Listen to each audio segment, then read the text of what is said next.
It's heating up. Do this. Three-wheeled. Well done. 1,000 horsepower. Mad Max's supercar. Electric.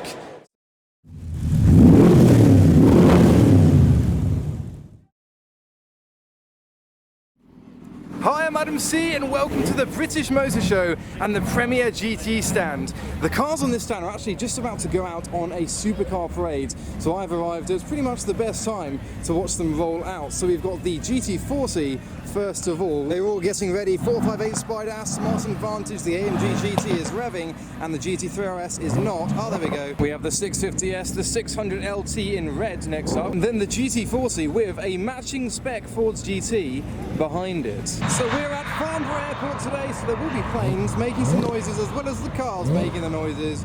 Check that out for a lineup though, GT40 and the new GT, and a couple of McLarens, GT3 RS, AMG GT, Aston Martin and the Ferrari up front. And this is today's Lord's Timepiece who have sponsored this video. You can get 10% off using Adam10 at lordtimepieces.com. So a change of scenery, I'm now in the 650S in the middle of the supercar parade. We've got the AMG driving around, the GT3 RS is next. The plan is to do a few laps around the track, speak to Mike Brewer for a bit and then head back in.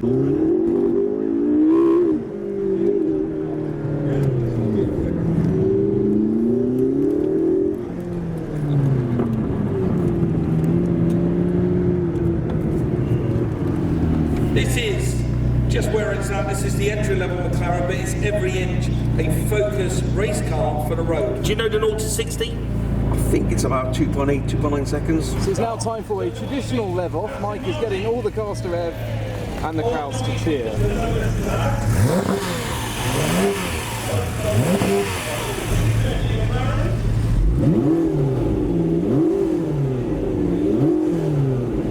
But the winner of the rev off was the GT40 due to its lumpy sounding V8. So he's on a celebratory lap around the supercars.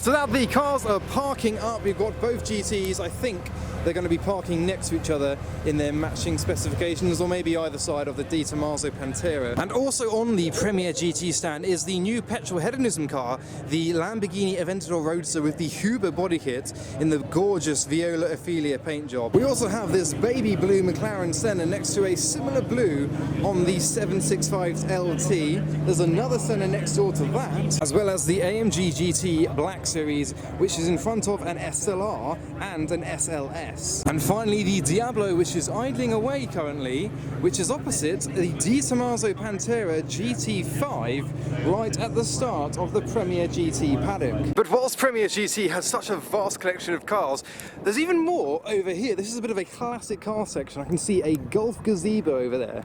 That should be one to look at. And check this out, for example. This Lotus Exige has just been re-sprayed, and rather than putting all the clamshells on and the doors, they've just brought it to the show, not been driven, but brought it to the show, traded it here in this visual appearance. It looks absolutely wild seeing just the shell. There are all the photos. The engine has been rebuilt as well. Next to a final edition Dodge Viper, and opposite a Lamborghini Centenario in full carbon fibre. And the Golf gazebo is for the GT40 Enthusiast Club, another Ford GT amongst all the GT40s parked up, and an Ultima on the end of it. Oh, it's heating up. I'm not sure what the AA's rivalry with the Stig is, but it seems they're sorting it out as we speak. But you now join me at the Crazy Creation section, which I think will be one of the most interesting ones to look around. So we start off with this Mini that has been turned into a Banham Speedster with a Vauxhall Astra 1.6 engine up front, some skulls in the headlights, a dashboard from a Vauxhall Corsa and a motorised rear end that is lifted up to display the sound system. But whilst this 1.6 Astra unit is impressive to see in a Mini, next door we have a 4-litre Rover V8 inside this wide body number 8 Mini. So it will of course now be a rear wheel drive example with no windscreen and no roof whatsoever. It's just a completely flat speedster car with the driver's goggles on the windscreen in the British racing green colour with the yellow spotlight, and then the Bentley number 8 painted onto the front grille and some luggage on the back, and I think we're going to hear it start up for some V8 rumbles.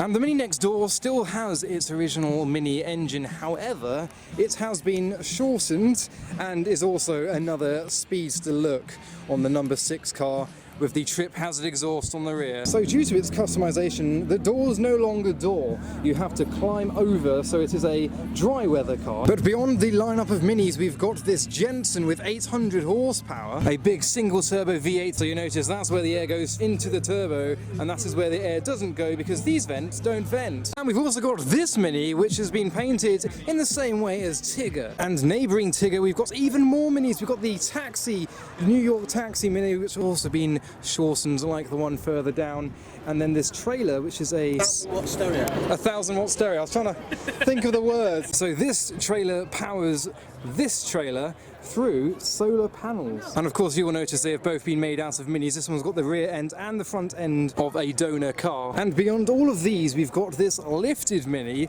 also with a trailer being pulled from behind. And the plants really complement the look. If you see it from this angle, you just think, oh look, it's just a standard Mini. And then you drop down and it's not standard at all. So that's quite a crazy Mini section with a couple of mini Minis like the New York Taxi. And then around the flags, we've got this tricycle. So quite a crazy spectacle to see, and rather interestingly on the rear it's got a Mustang badge. I can't see what's inside, but it's got quad pipes, so you can presume. And now we have this, which I have seen once before. It's been in a video quite long ago. This is all road legal. So this is called the Cosmotron, and it used to be a BMW Z3, and that is what running gear it still bears, just with the futuristic pod, which is electronically assisted. It looks like a spaceship car. He's pretty much summed it up. It looks just like a spaceship. This is definitely my favourite section. Some of these cars that are on display here are just incredible. Even the Buick, which is on hydraulic suspension, it's not currently bouncing, but is it for sale? Oh, it's for hire. So if the boot was open, you would see 10 batteries in there to power the hydros. But I don't think, well, maybe the Cosmopolitan, that might be the craziest car of the whole show. But we've got one more that's similar to the V8 powered tricycle, but in a very different way. So we come around here and we have this Porsche 911 named the Bonkers 911, and it's a Q plate, which means it's a kit car.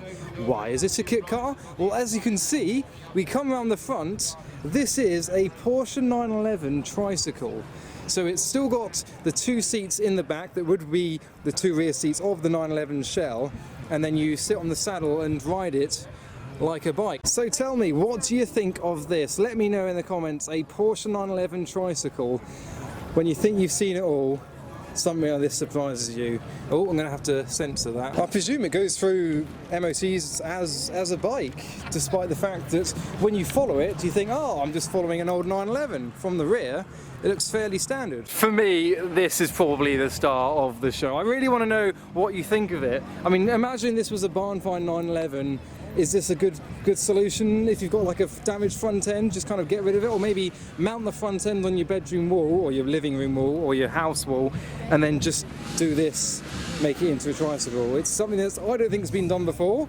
Great to see it here. Fuel tank is, well, that's an interesting one. So the fuel tank must have been relocated here somehow, because normally it's on the front wing, and normally on a bike the fuel tank's there, but I don't think there's any fuel lines going from there to here. So it is registered as a Bonkers trike, a trike Mark 1, and is a 1.3, so presumably a Beetle engine, and it is a freewheeler, as we can see. And the Volkswagen centre caps on the Porsche wheels also suggest it is a Beetle, or was a Beetle, just with the Porsche shell. So a Beetle engine, Porsche shell, tricycle front end, and a relocated fuel tank. Right in front of this section, we're going to leave the Porsche tricycle behind.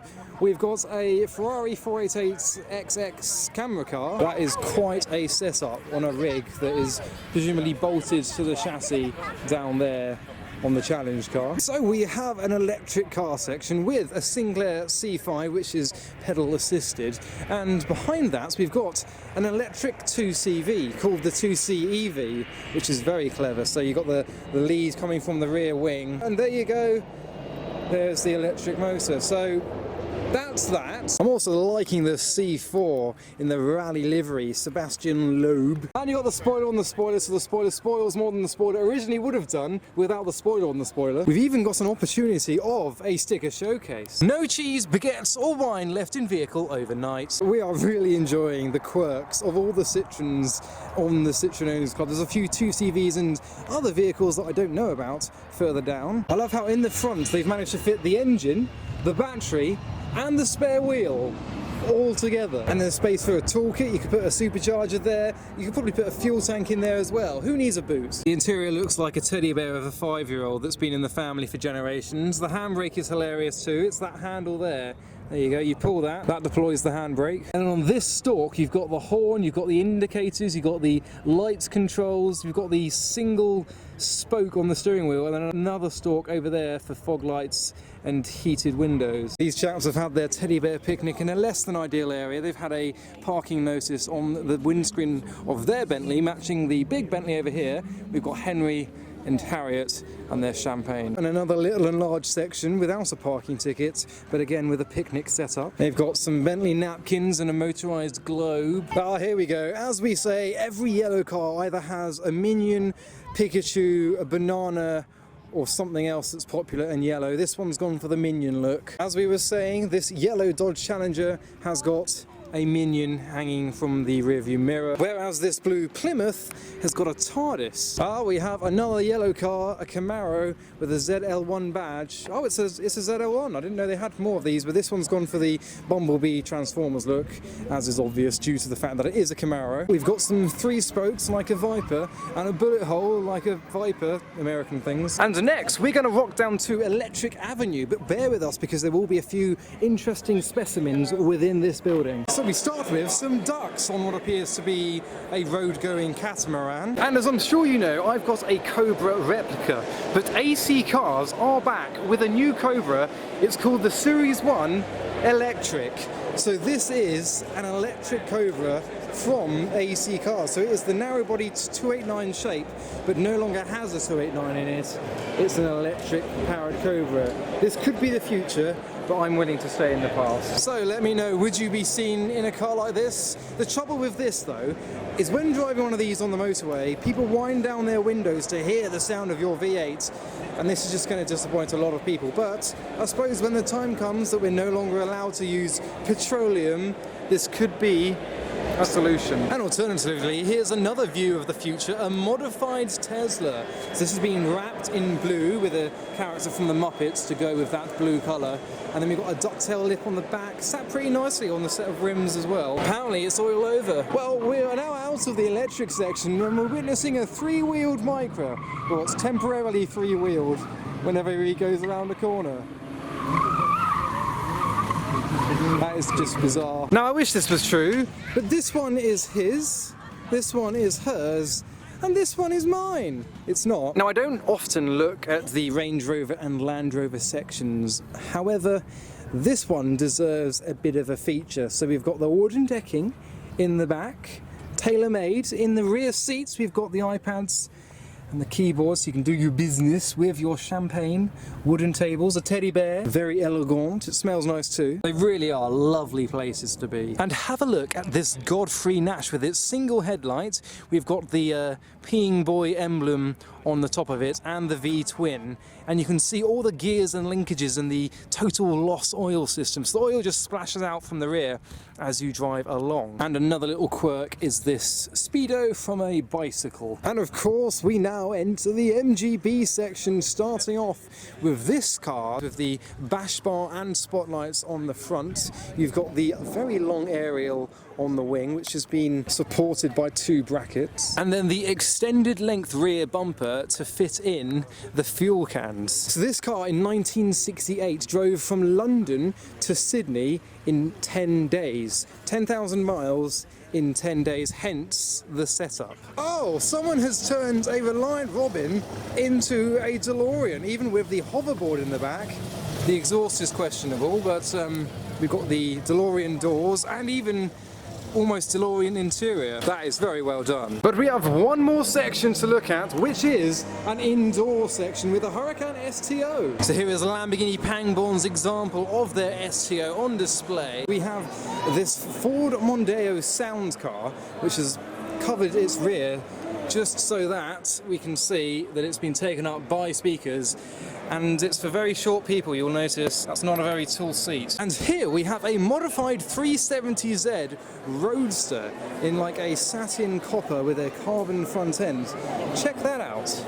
That's unique. And behind the 370 is a 350Z hardtop in a sparkly orange with the blue wheels. So two of some of the craziest modified 350 and 370Z cars of the country. This one's got the Rocket Bunny kit on it as well. We also have the AK Sports Cars stand, who have their AK 427s. This is similar to the DAX, but made by AK instead. They use the same underpinnings. This one's for sale for 80 grand though, with a 600 brake Chevy LS7. But I much prefer this one, which has a twin turbo V8 pushing between 800 and 1,000 horsepower. And like a lot of shows we go to, we've got the Pop Bang colour stand, and they've just provided me a sticker of my 350Z, which is actually available for punters to buy. Mad Max is moving up in the world. He's now acquired a 911, shoved some guns above the fuel tank, which doesn't scream safety to me. Doesn't scream safety to him either. Is the British flag meant to be ironic? What a thing to do to a 911. I presume it's a 911, not like a Beetle underneath.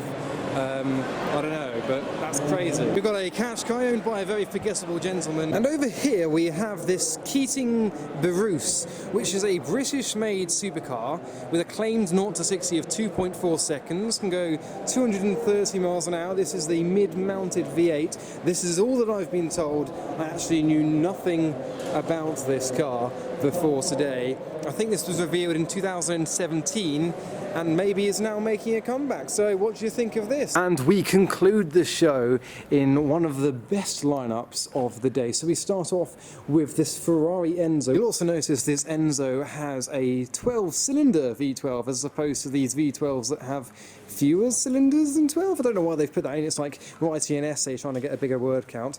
Bit of a smart repair there as well, some red gaffer tape. But be careful when washing these because they have a tendency to shrink in the wash. A bit more orangey on the Enzo versus the F50. Further along we've got the Ferrari F40 and then of course the Dino 246 right on the end. So that was the British Motor Show at Farnborough. So I hope you enjoyed that video. Thanks to Premier GT for inviting me along here, and go follow me on Instagram for all the pictures, updates and daily highlights about these shows that I go to. But for now, thanks for watching.